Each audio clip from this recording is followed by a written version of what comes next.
Bonsoir tout le monde. C'est vraiment un réel plaisir pour moi de vous retrouver pour ce webinaire qui porte sur Myth et Data Scientist Web Series initiée par IT Analytics. Je suis Mirabel Asogba et je me ferai le plaisir de vous entretenir au sujet de la thématique le pouvoir de la data science. Je suis ingénieure statisticienne économiste de formation et data scientist à Cégène Côte d'Ivoire. Donc, il faut dire que Cégène Côte d'Ivoire est une entreprise privée d'analytique qui a pour but de promouvoir la data science, la science des données. Et Cégène a vu le jour à la faveur du programme Data Collaborative for Local Impact, financé par le PEPFAR et administré par le Millennium Challenge Corporation, pour la mise en place en Côte d'Ivoire d'un Data Analytics Center.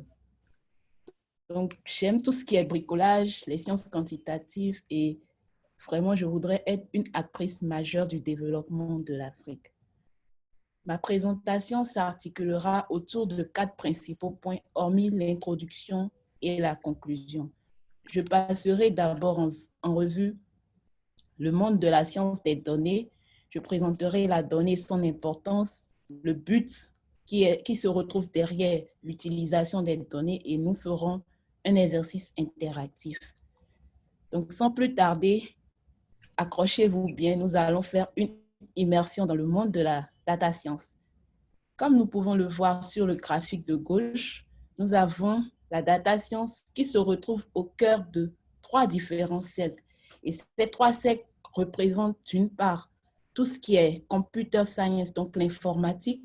Nous avons d'autre part la mathématique, les statistiques et nous avons un peu plus bas tout ce qui est connaissance générale, connaissance traditionnelle. Partant de ça, nous pouvons définir la data science comme une discipline qui regroupe à la fois l'informatique, la statistique, les mathématiques et même la visualisation des données. Et cette discipline a pour but d'utiliser des méthodes, des processus, des algorithmes afin d'extraire de l'information des données. Elle exige des compétences dans de nombreuses disciplines. En data science, on peut regrouper les questions qu'on se pose, les questions de base, autour de 4 principaux points. En premier lieu, nous avons les problèmes de classification. À travers les problèmes de classification, les algorithmes de classification en data science cherchent à résoudre une question. À quelle catégorie appartient un élément donné? Et une application concrète de ces algorithmes-là, c'est les filtres anti-spam. En effet, lorsque nous recevons un email, c'est directement possible de classifier ce email-là, pas nous, mais l'algorithme de détection qui se retrouve derrière est capable de savoir si oui ou non ce email est un spam. Et automatiquement, on a cette catégorisation qui se fait. À côté des problèmes de classification, nous avons les algorithmes de régression.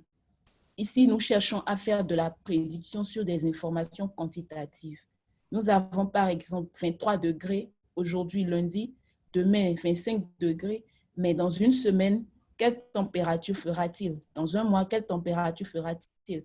En nous basant sur des informations historiques, c'est possible de retrouver les valeurs futures de cette série qui concerne la température. C'est également possible d'effectuer des algorithmes de détection d'anomalies. Donc, nous avons sur cette image 3 chiens et un chat. Le chat n'appartient pas clairement au groupe des chiens, mais si on ne voit pas directement le chat parmi les chiens, comment est-ce que, avec un algorithme, sans voir les chats et les chiens, dire que, attention, celui-ci n'est pas dans le groupe des chiens. Le chat représente ici une anomalie dans le groupe des chiens que nous avons identifié. Et cette application se fait dans plusieurs domaines. En banque, dans les entreprises, on peut directement détecter des cas de fraude, des cas d'anomalie dans la structure de nos données. Enfin, la 4e question vers laquelle je voudrais vous emmener, c'est les modèles de clustering. Ici, on aimerait savoir quelle est l'organisation qui se retrouvent autour de nos informations, autour de nos données. Donc, tout se passe comme si, à la base, nous avons beaucoup de points qui se ressemblent dans un ensemble et nous aimerions catégoriser ces points-là de façon particulière, de telle sorte qu'on puisse faire des regroupements, de telle sorte qu'on puisse dire que tous ces points-là sont similaires au regard de telle caractéristique. Donc, sur cette image, nous avons, par exemple, la couleur qui a été utilisée. Avec l'algorithme, on a pu regrouper tout ce qui est point rouge d'un côté, tous les points verts et tous les points violets.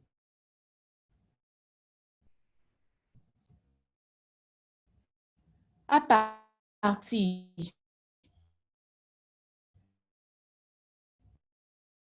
de cette de besoin de données, c'est avec les données qu'on effectue tout le processus qui permet de construire ces algorithmes.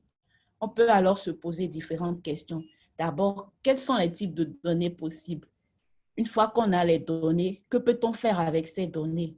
Et la question que je vous pose, la question que vous devez vous poser maintenant, c'est que dois-je faire maintenant? Sachant qu'il y a cette science, sachant que nous pouvons utiliser des données, sachant qu'il existe tous ces algorithmes, que dois-je faire maintenant?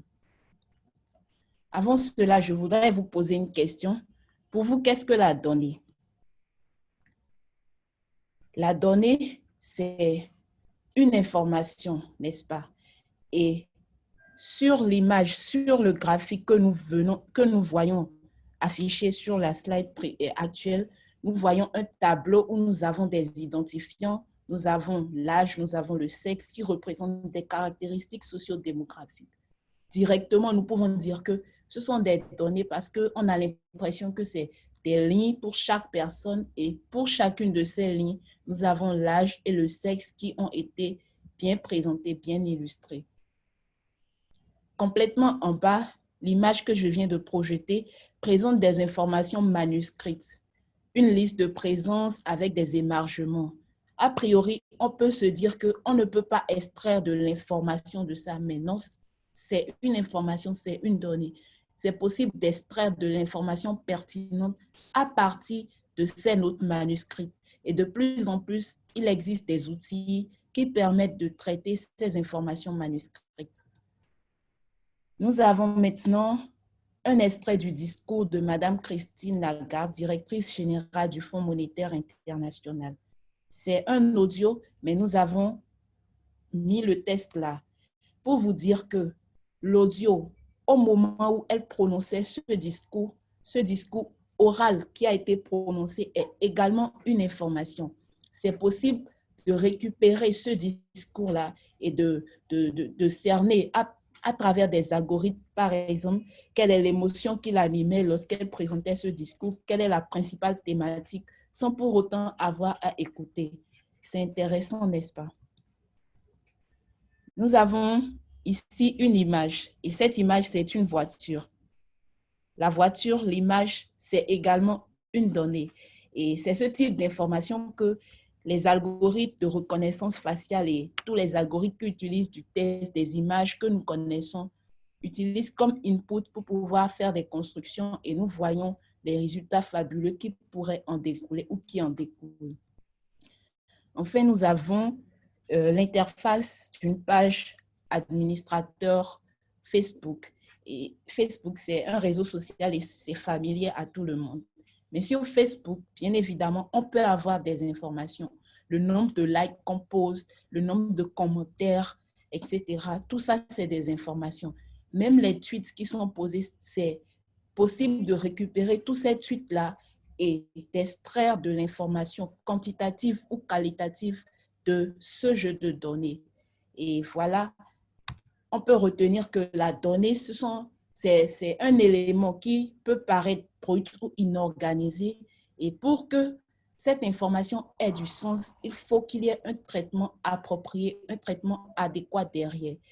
Et ce traitement-là, pour avoir l'information, il faut tout un processus d'organisation, il faut structurer et il faut traiter les données. Les données peuvent provenir de plusieurs secteurs, que ce soit le domaine du transport, le domaine de la climatologie, les statistiques, le domaine financier, Vraiment, la donnée peut provenir de tous les types de secteurs que vous connaissez. Pour quel but faut-il utiliser les données? Ici, nous allons présenter de façon très sommaire le processus qui permet de quitter la donnée de façon brute pour arriver à ce que j'appelle l'extraction de l'information à travers une modélisation. Donc ici, nous avons essayé de résumer en 3 phases. Nous avons en premier lieu ce qu'on appelle l'apurement des données, en second lieu ce qu'on appelle la visualisation des données et enfin la modélisation prédictive.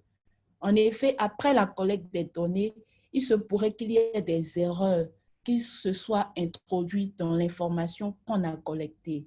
Lorsque ce cas apparaît, pour ne pas que ces informations, ces biais-là s'introduisent dans notre modèle pour fausser les résultats que nous avons, c'est important de passer par une phase d'apurement. Ainsi, l'apurement des données est une phase très importante qui permet de détecter et de corriger des informations incomplètes, inexactes ou pas pertinentes. Et pour y arriver, il faut remplacer, modifier ou effacer les informations qui comportent des biais. Ça peut paraître très fastidieux.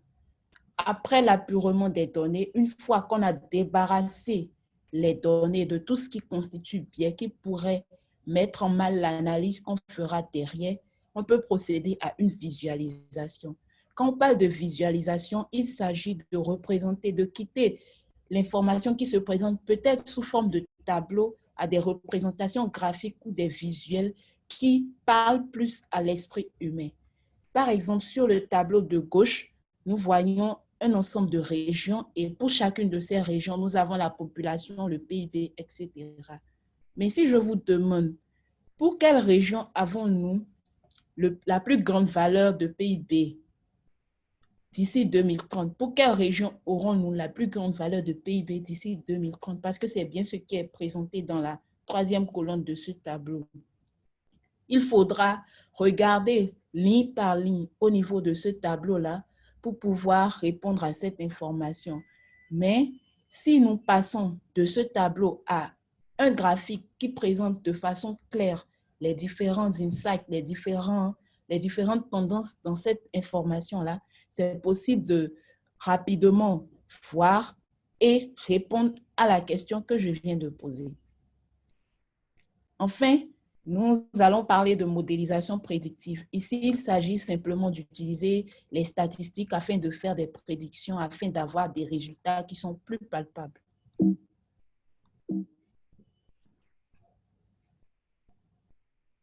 Donc, nous allons passer maintenant à un exercice interactif. Et cet exercice interactif concerne l'attrition dans les compagnies de télécommunications.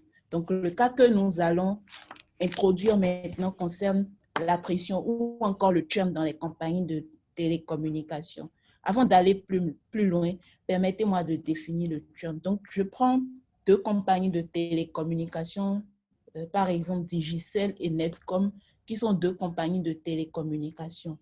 Lorsqu'un abonné de Digicel se désabonne des services de Digicel pour aller vers la concurrence et on remarque ça sur une certaine période de temps bien déterminée, on dira que ce client-là a churné. Ainsi, nous pouvons définir le churn comme la résiliation d'un forfait par un abonné pendant une période de temps bien définie. Et c'est une perte de clientèle pour l'entreprise en question. Nous allons examiner ensemble ce jeu de données.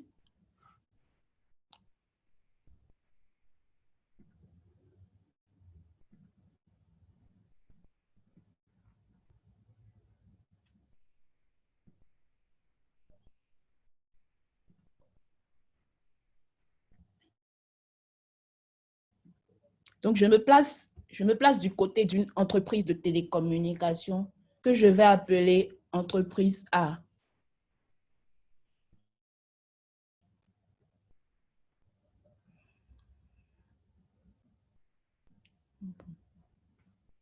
Excusez-moi, je m'en vais partager la page.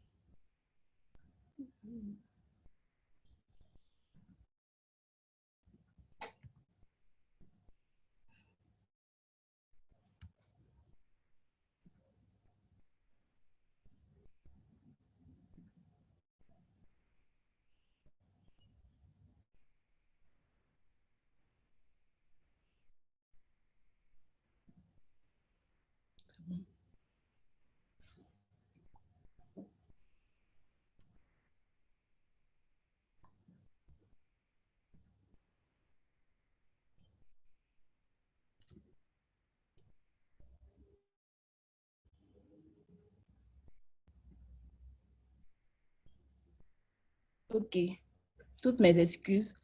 Donc, ici, nous avons le jeu de données relatif à mon entreprise A. C'est une entreprise de télécommunication. Donc, nous avons un ensemble de clients et pour chacun de ces clients, nous avons des informations concernant le sexe du client, s'il est un majeur, sa situation matrimoniale, etc., son ancienneté et beaucoup d'autres variables qui sont relatives à ses consommations, à sa consommation sur notre réseau. Et en dernier, sur la colonne âge, ici, nous avons la variable churn qui indique si oui ou non nous avons perdu ce client-là, si ce client s'est désabonné de nos services. Pour mettre en exergue l'apurement des données, nous avons fait une extraction. Nous avons pris quelques variables et quelques clients, quelques lignes qui représentent les clients. Et c'est ce que nous avons ici. Nous remarquons que nous avons des informations manquantes. Et ces informations manquantes sont répertoriées par les cellules en surbrillance rose dans notre tableau. Donc, par exemple, le client qui a pour identifiant 0013 SM0E a son information relative au sexe manquant. En pareille situation, que faut-il faire? Est-ce que nous devons carrément enlever cet individu de notre base de données? Est-ce que nous devons remplacer cette information? Est-ce que nous devons retourner sur le terrain pour collecter? À vrai dire, il y a toute une panoplie d'actions qui sont possibles de faire ici. Mais nous allons, dans le cadre de cette présentation, présenter une méthode qui est l'imputation. L'imputation consiste à chercher par tous les moyens à renseigner ces informations manquantes. Si nous prenons cet individu, nous remarquons que la variable gender, c'est-à-dire sexe, c'est une variable qualitative, c'est-à-dire qu'elle nous présente le statut d'une personne, contrairement aux variables quantitatives qui nous permettent d'avoir une mesure ou une valeur numérique. Donc ici, nous allons faire une imputation par ce qu'on appelle le mode. Le mode, c'est l'observation la plus fréquente, c'est-à-dire quoi? On considère toutes ces personnes-là et on cherche à avoir la modalité la plus fréquente. Donc, on compte le nombre de fois où on a homme, le nombre de fois où on a femme et la majorité va l'emporter ici. Si nous comptons le nombre de fois qu'on a femme, on remarque qu'on a 2, 3, 4, 5, 6, 7 fois. 7 fois femme contre 3 ou 4 fois homme. Donc, nous allons simplement dire que nous allons faire une hypothèse forte que cet individu-là est une femme, tout simplement. C'est l'imputation par le mot pour la variable qualitative gender. Si nous passons à une variable quantitative, par exemple, le nombre total de minutes de conversation pendant la nuit, ici, il s'agit d'une variable quantitative. Nous allons faire une imputation aussi, mais ici, au lieu d'utiliser le mode, nous allons imputer par la moyenne. Donc, nous calculons la moyenne pour toutes ces valeurs qui sont présentes et nous choisissons de remplacer les informations manquantes par la moyenne. C'est vrai qu'il y aura des biais qui sont associés, mais c'est une méthode parmi tant d'autres. Et dans la phase d'apurement, il faudra faire les bons choix. Il faudra analyser toute l'information disponible afin de bien choisir ce qu'on doit montrer ou pas.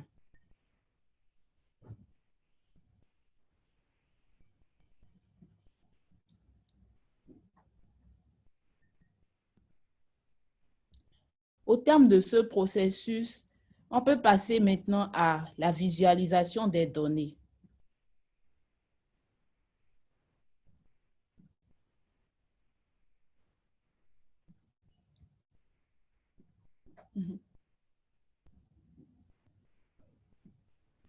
Comme je vous le disais tout à l'heure, la visualisation des données va nous permettre de voir directement quelles sont les tendances qui se retrouvent dans nos données. Donc, une fois qu'on a fini la phase d'apurement des données et qu'on s'est assuré qu'on a rempli tout ce qui est information manquante et qu'on a libéré notre base de tout ce qui est biais qui pourrait entraver l'analyse, on importe cette base vers un logiciel, vers un outil de visualisation. Ici, nous utilisons le logiciel Tableau Public. Tableau Public, c'est la version open source de Tableau Software. C'est une plateforme analytique qui permet de visualiser les données. Ici, nous sommes posés la question de savoir si le problème du churn est lié au genre. En fait, on veut savoir ici si être une femme ou un homme influence de façon significative le fait de churner ou pas. Ainsi, sur ce graphique, nous pouvons remarquer que nous avons en haut les femmes et en bas les hommes.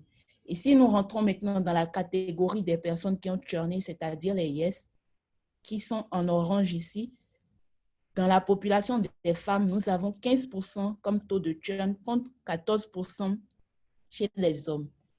Est-ce que cette différence est significative? En réalité, ce serait difficile de dire ici si c'est parce que c'est un homme qui l'a churné ou c'est parce que c'est une femme qu'elle a churné, parce que ici, les taux sont sensiblement égaux. Il faut continuer l'analyse, aller beaucoup plus loin. Nous allons regarder à présent la distribution de l'ancienneté. Nous avons représenté l'ancienneté des différents clients qui se retrouvent au niveau de notre base et cette ancienneté est exprimée ici en nombre de mois. Sur la base de la distribution que nous voyons ici, nous avons fait 3 catégories. D'une part, nous avons les nouveaux clients. Les nouveaux clients sont ceux qui ont moins de 10 mois d'ancienneté.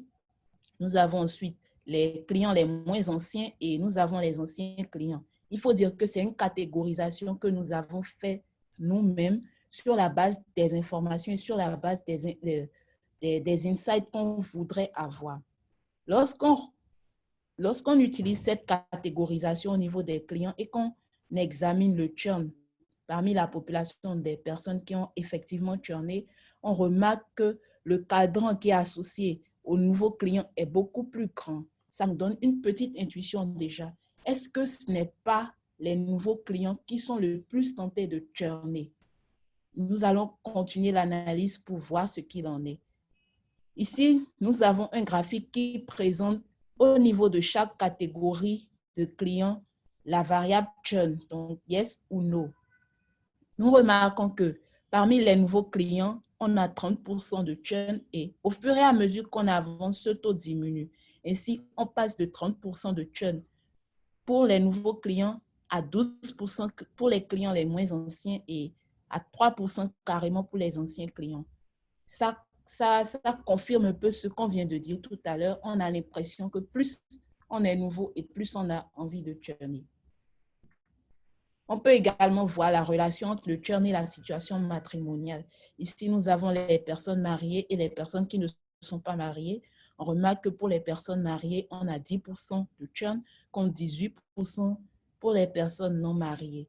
C'est vrai que ici, la différence est un peu plus grande, mais cela ne suffit pas pour faire une affirmation ici pour dire que, attention, c'est les personnes qui ne sont pas mariées qui churnent le plus. Il faut continuer l'analyse et au besoin utiliser des modèles pour confirmer ou infirmer ces hypothèses que nous formulons. Nous regardons maintenant le revenu. Nous avons représenté la distribution et comme précédemment, nous avons classifié ces individus en 3 catégories. Les personnes qui ont un revenu modeste, les personnes qui ont un revenu intermédiaire et les personnes qui sont les plus nantis, qui ont 7 000 francs et plus d'unités monétaires. Nous remarquons que dans la classe des personnes modestes, on a 18% de churn contre 8% pour les revenus intermédiaires et les personnes nantis, c'est carrément 1%. Est-ce à dire que le fait de churner, les personnes qui ont un revenu modeste churn plus par rapport aux personnes nantis? Est-ce que le churn serait un phénomène associé à la classe de revenus? Sur cette carte, nous allons essayer de voir la répartition géographique du churn. Ce que je n'ai pas dit au début, c'est que les informations se rapportent aux États-Unis et en fond de carte ici, nous avons 2 couleurs, la couleur verte et la couleur rouge. Lorsqu'on passe du rouge au vert, le revenu par tête augmente. Ainsi, pour la couleur rouge, on a un revenu par tête qui est faible par rapport aux couleurs vertes. Et cette échelle se retrouve dans notre cadran ici sur la droite. Les cercles représentent les cercles représentent la variable churn. Ainsi, plus la taille du cercle est grande et plus nous avons tendance à dire que le churn est important. Ainsi, si on prend toute cette région délimitée ici en rouge, ce sont des personnes qui ont un revenu plutôt faible comparé à cette région qui est en vert foncé. Regardons ici. C'est la région, c'est Maryland au Cumberland. Ici, nous remarquons que le taux de churn est de 13,46 et cette région se situe dans la partie rouge. Si nous venons dans la partie en vert foncé, par exemple à Chesapeake Beach, on a un taux de churn de 1,24%. Ainsi, avec cette carte-là, nous voyons que le churn est plus ou moins associé à la classe de revenus. On est tenté de confirmer qu'il y a une relation négative entre le niveau de revenus et le fait de churner qui est illustré par des représentations précédentes. Nous venons ainsi de finir tout ce qui concerne la visualisation. Je vais prendre une petite pause là et répondre aux questions éventuelles s'il y en a, avant de continuer vers la phase de modélisation prédictive.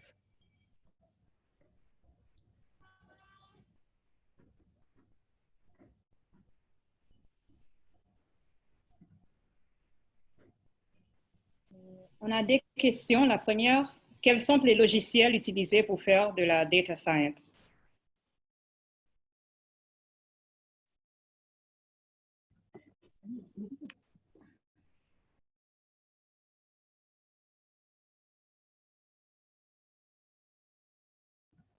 OK, merci pour la question. En data science, il y a beaucoup de types de logiciels qu'on peut utiliser. Si vous vous rappelez, quand je définissais, j'ai dit que ça regroupe tout ce qui est informatique, statistique et autres. Donc, les logiciels, les outils que nous utilisons généralement sont des outils qui sont plus ou moins associés à ces différentes classes-là. Donc, nous pouvons utiliser tout ce qui est logiciel statistique, R, les logiciels qui utilisent le langage Python. Nous utilisons des logiciels de base de données. Nous utilisons des logiciels de visualisation comme Tableau public. Vraiment, c'est toute une panoplie. Et à côté de tout ça, si nous rentrons dans tout ce qui est big data, dans tout ce qui est langage NoSQL, il y a d'autres types d'outils qui sont plus ou moins aussi adaptés comme Neo4j. Vraiment, il y a une panoplie d'outils selon la thématique qu'on devrait aborder. J'espère que j'ai répondu à la question.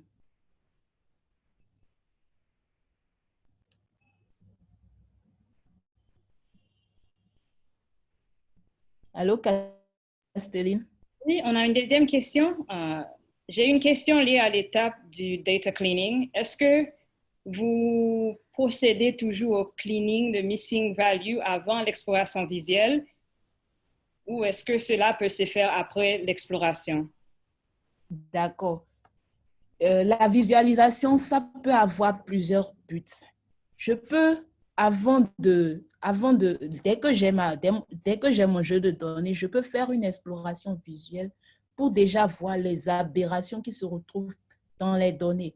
C'est une façon de procéder. Au lieu de regarder ligne par ligne s'il y a des informations manquantes et autres, je peux décider déjà de faire une visualisation pour avoir un aperçu général sur les données. Et là, directement, j'ai les premières tendances.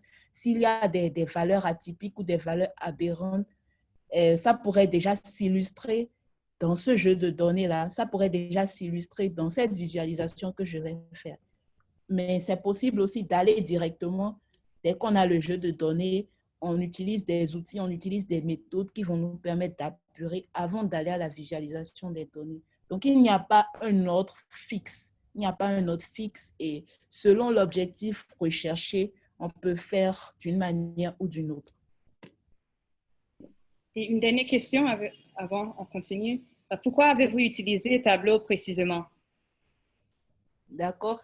J'ai utilisé Tableau public parce que d'abord, c'est open source et chacun de vous peut utiliser Tableau public.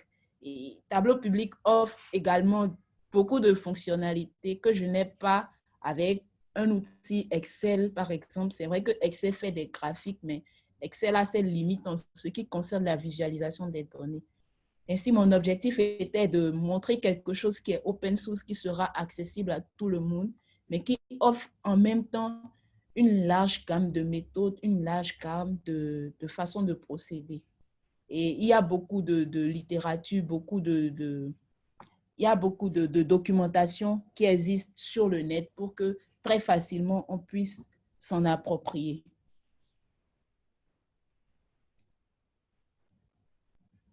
C'est parfait. On va prendre le prochaine question à la fin. D'accord, merci. Donc, je vais continuer avec la modélisation prédictive.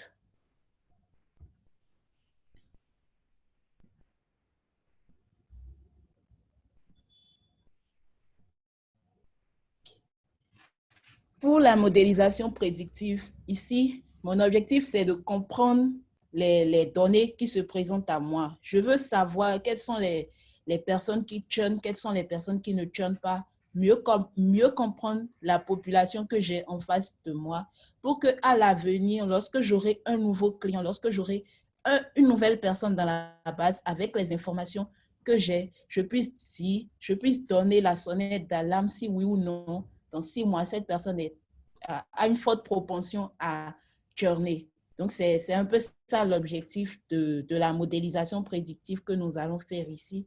Et nous allons faire plus précisément un modèle de classification. Pour ne pas vous embrouiller avec les codes, bon, je vais expliquer les grandes rubriques et j'ai déjà exécuté, j'ai déjà les outputs. Donc, je vais essayer d'expliquer pour que chacun puisse comprendre. Donc, la première étape lorsqu'on veut faire cette modélisation, c'est déjà de charger toutes les librairies nécessaires. En termes de librairie, j'ai NumPy, Matplotlib. Ce sont diverses librairies qui vont me permettre d'arriver à mes objectifs. Ensuite, je dois charger la donnée et tout. Ici, je vais vous montrer une technique qui m'a permis de fusionner les bases. Si on suppose que dans notre entreprise, on a des informations relatives aux caractéristiques sociodémographiques qui proviennent peut-être du département marketing et d'autres informations qui concernent plus la consommation des clients qui viennent du département des ventes, par exemple. Donc, nous avons deux bases différentes, mais pour les mêmes clients, qu'est-ce qu'il faut faire? Avant de procéder à mon analyse, je dois essayer de mettre ensemble toutes ces informations-là parce que les informations de vente, aussi bien les informations de vente que les informations des caractéristiques sociodémographiques devront m'aider à bien comprendre. Ainsi, ce que j'ai appelé ici DF1, c'est la première base de données qui provient du département marketing.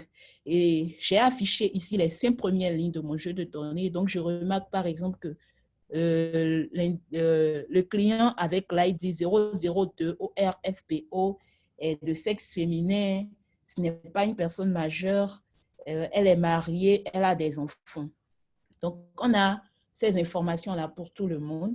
Et quand nous venons à DF2, pour les mêmes clients, donc vous remarquez ici que c'est le même client 002, on n'a plus dans cette partie-là les informations qui concernent ces caractéristiques sociodémographiques, mais on a des informations qui concernent sa consommation. Par exemple, son ancienneté, s'il utilise les services téléphoniques, quel est le type d'Internet, il utilise DSL, etc., etc. Et si cette personne a churné ou pas, nous avons aussi cette information.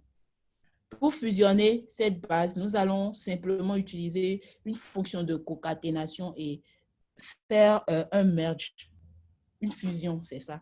On va concaténer et puis fusionner ces informations-là.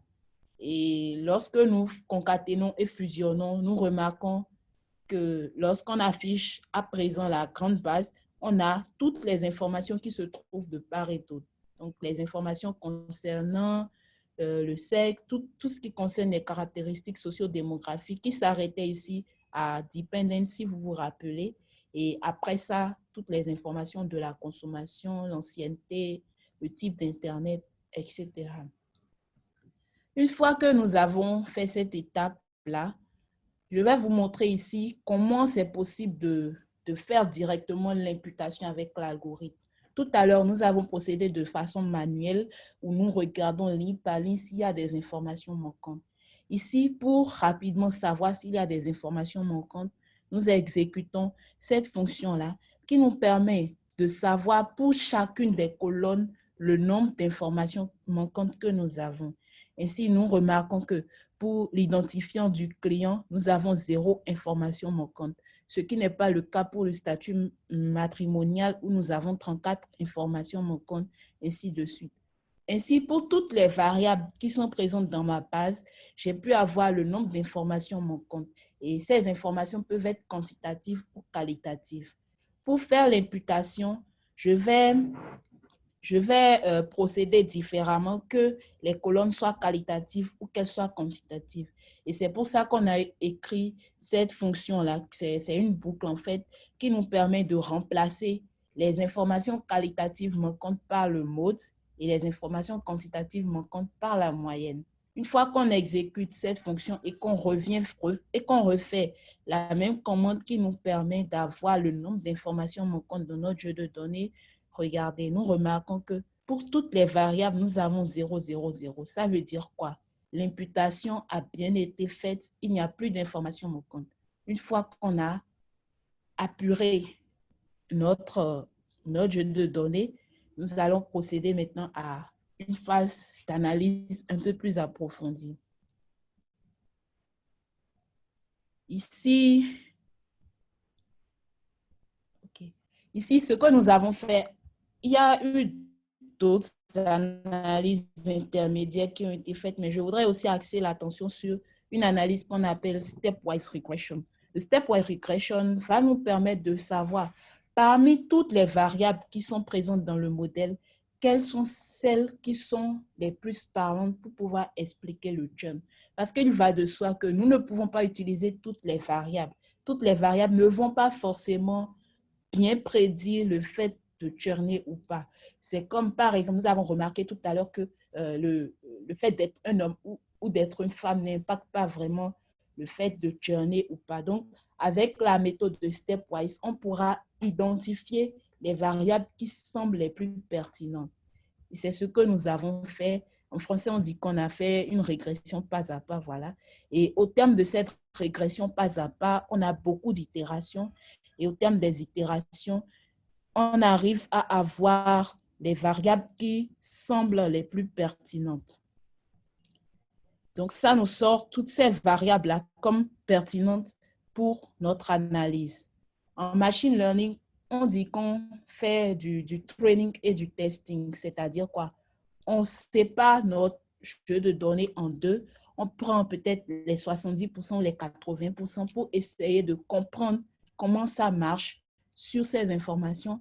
Et les 20% restants, c'est pour tester notre modèle sur le reste des données pour voir si on a bien fait les prédictions.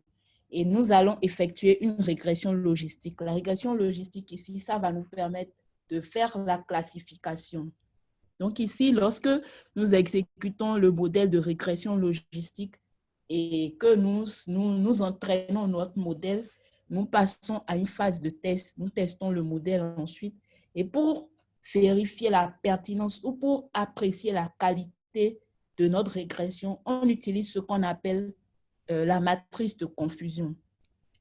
La matrice de confusion, en fait, c'est une matrice qui nous permet de savoir de façon claire combien de fois on s'est trompé en faisant les prédictions.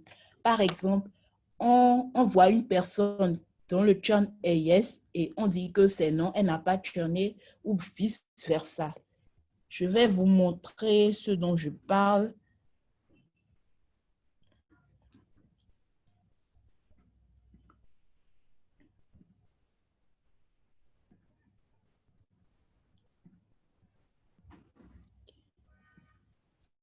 Okay, donc, la matrice de confusion, c'est un outil qui nous permet d'apprécier la qualité de notre système de classification, comme je viens de le dire tout à l'heure.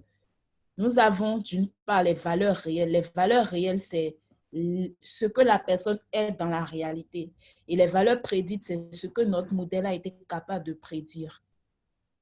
J'espère que vous comprenez que je ne vais pas trop vite.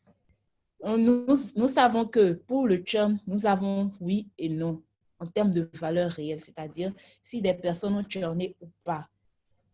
Au terme de notre modélisation, nous avons prédit, est-ce qu'il y a des personnes qui ont churné ou est-ce qu'il y a des personnes qui n'ont pas churné? Je vais vous donner peut-être un exemple pour être un peu plus explicite. Je prends le groupe de toute mon audience. Nous avons des hommes et des femmes, n'est-ce pas? A priori, je ne vous vois pas, je ne sais pas qui est un homme ou qui est une femme. Et je prends un individu parmi vous, je prends une personne au hasard et je dis, bon, cette personne-là, au regard de son identifiant, je dis, cette personne-là est un homme. Et si c'est vraiment un homme, alors j'ai gagné, j'ai pu bien faire la prédiction. Mais si je dis que si c'est un homme et que je dis que c'est une femme, ça veut dire que la valeur réelle était homme, mais j'ai prédit femme. Ainsi, je me suis trompée. Donc, le nombre de fois où la valeur réelle est yes et qu'on a prédit yes, on dira qu'on a des vrais positifs. De la même façon, lorsque la valeur réelle est non et que nous avons prédit non, on dira qu'on a des vrais négatifs. Vous convenez avec moi alors que notre modèle sera d'autant plus bon qu'il prédit que les vrais positifs et les vrais négatifs sont vraiment beaucoup plus nombreux par rapport aux faux positifs ou aux faux négatifs. Et pour s'en assurer, il y a ce qu'on appelle le critère AUC. Le critère AUC, ça va nous donner un coefficient qui va nous permettre de savoir quelle est la proportion de vrais positifs ou de vrais négatifs qu'on a dans notre modèle qu'on a élaboré. Et le modèle sera d'autant plus bon que le critère AUC se rapproche de 1. C'est un peu technique, mais c'est l'idée et c'est l'idée que je voudrais juste partager avec vous.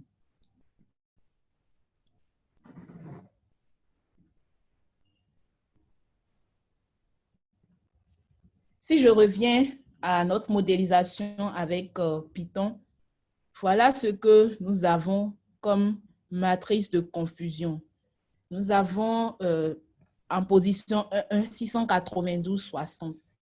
Si nous devons interpréter chacun de ces chiffres, 692, c'est le nombre de fois où l'individu a churné et nous avons prédit qu'il a vraiment churné. 60, c'est le nombre de fois où il n'a pas churné que nous avons prédit qu'il a churné. Et voilà le critère AUC qui est associé. Ce critère-là est égal à 0,89 et c'est proche de 1. Au regard de ce critère, nous pouvons dire que vu que ça tend vers 1, notre régression notre modélisation est de bonne qualité. C'est un peu ce qu'il faut faire. Il y a beaucoup d'autres indicateurs qu'on peut utiliser, mais nous allons nous limiter à ces indicateurs-là.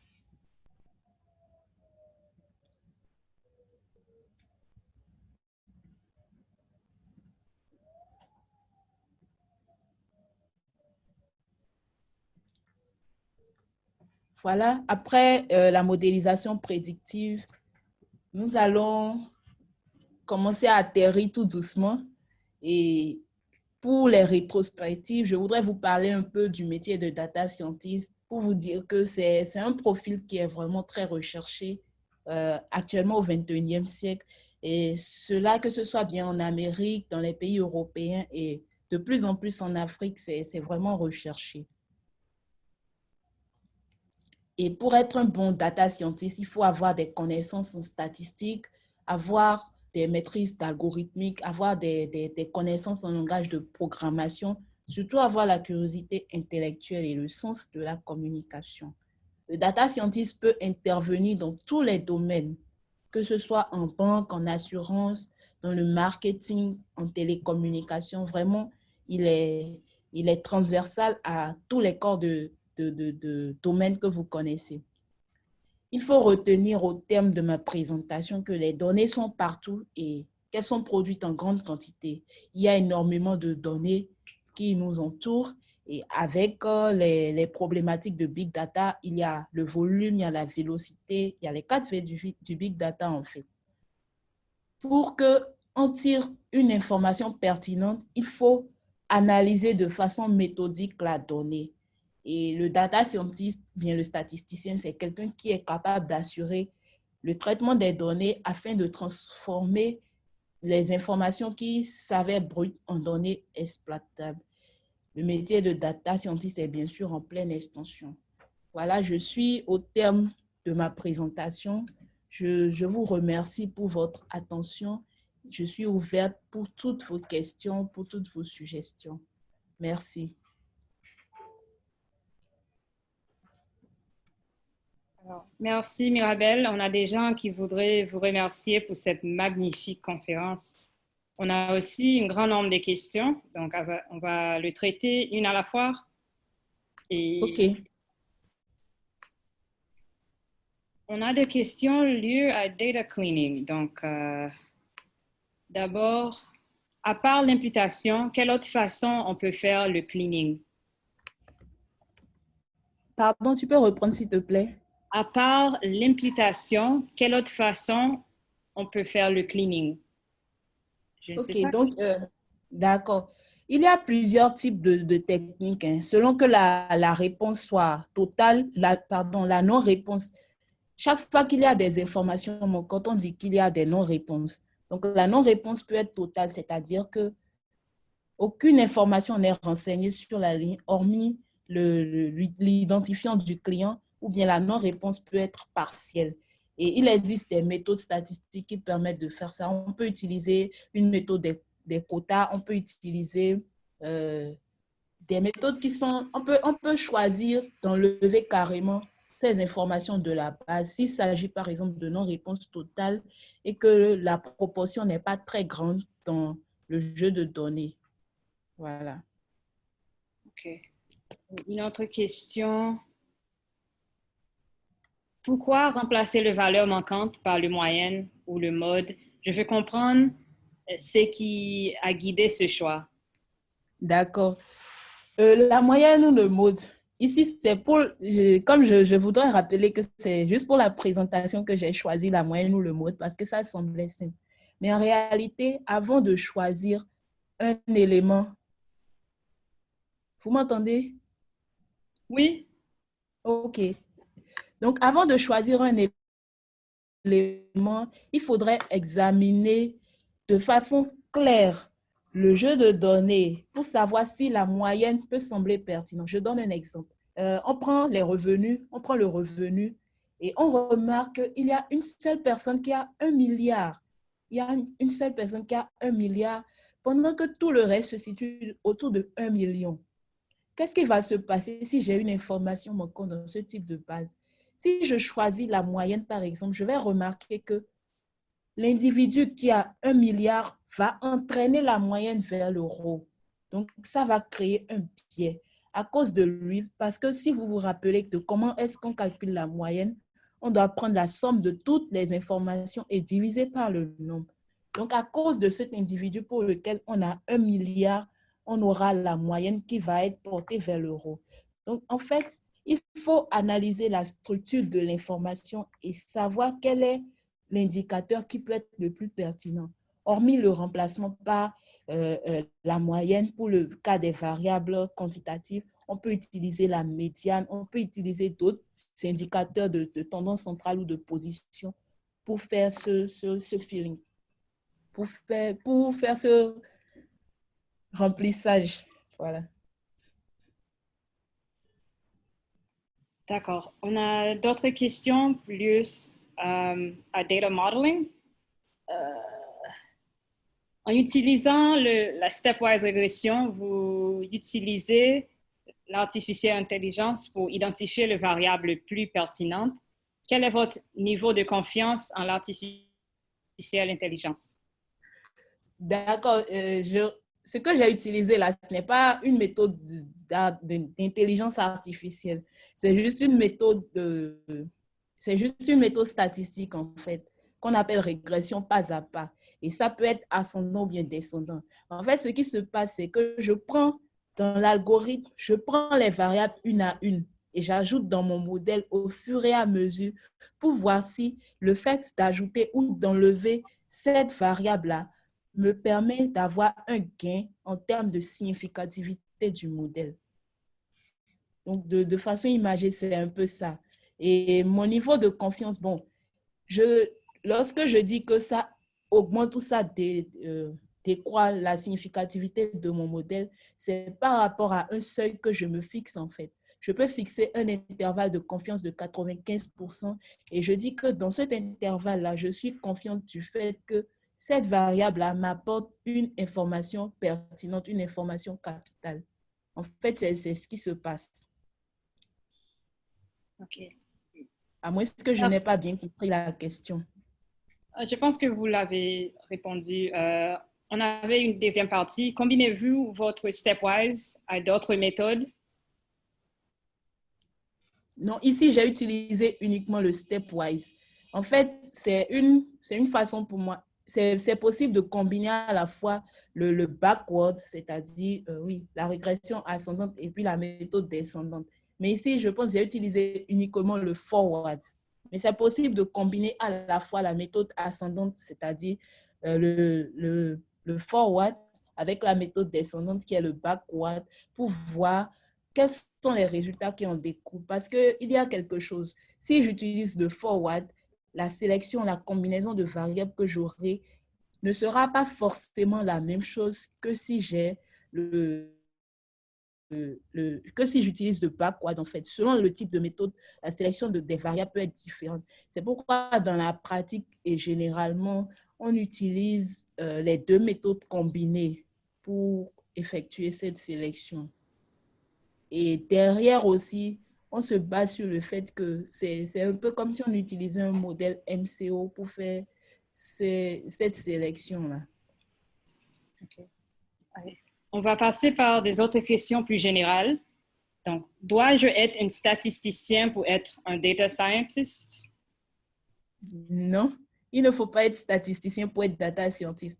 La belle preuve, c'est que des personnes qui ont un background informatique sont devenues data scientists. En fait, c'est la curiosité qui fait la chose. Si tu es curieux, si tu as la curiosité intellectuelle, tu peux être un très bon data scientist. Parce que cette curiosité-là va te permettre d'aller plus loin, de chercher à maîtriser ce que tu n'as pas déjà. Mais ça va t'aider d'être statisticien déjà ou d'être informaticien, d'avoir au moins un peu de notion dans les domaines qui ont été cités. Sinon, c'est le fait d'être très curieux qui va permettre de distinguer les data scientists entre eux. Plus on est curieux et plus on va à la découverte, à la quête de l'information et plus on a de la valeur par rapport à ce qu'on fait. Oui, je suis tout à fait d'accord. Et d'autres questions? Comment décrirez-vous l'environnement des données en Côte d'Ivoire? Avez-vous beaucoup de demandes issues du secteur privé ou public? De quelle industrie et pour quel type de problème? Quel type de problème? Bon, de façon générale, je ne vais pas parler uniquement de la Côte d'Ivoire, je peux aussi parler du Bénin.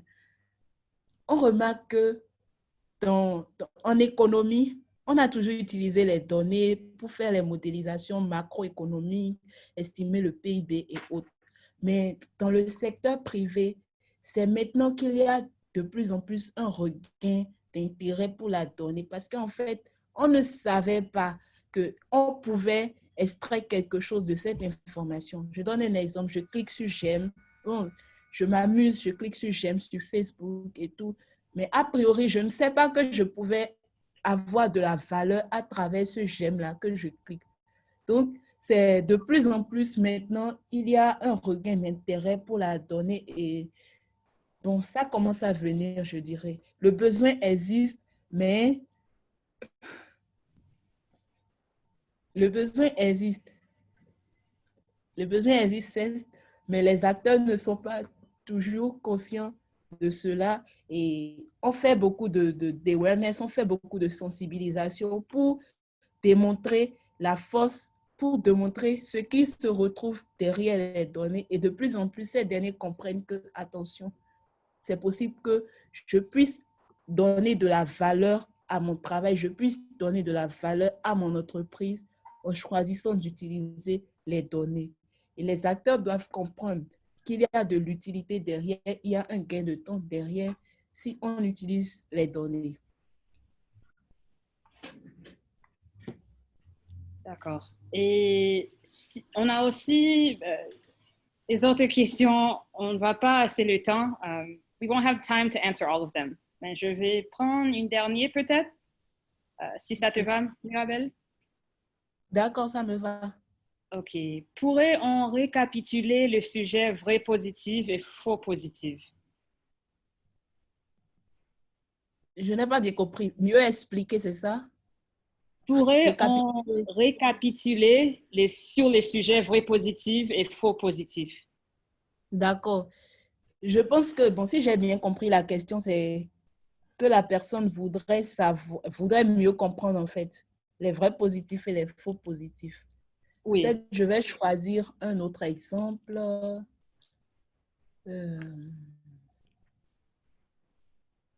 OK. Je vais prendre l'exemple des spams. Voilà. Je vais prendre l'exemple des spams. Donc, lorsque nous recevons un email, cet email-là peut être un spam ou être un non-spam. C'est ça. Hein? Cet email peut être un email normal ou bien un spam. Et très souvent, nous pouvons remarquer que dans notre boîte de réception des spams, nous remarquons qu'il y a des messages qui ne sont pas en réalité des spams. C'est un algorithme qui est derrière ce processus et c'est cet algorithme-là qui a permis de détecter le spam ou le non-spam. Mais chaque fois qu'un message n'est pas un spam et que notre algorithme le ramène dans le groupe des spams, il s'est trompé.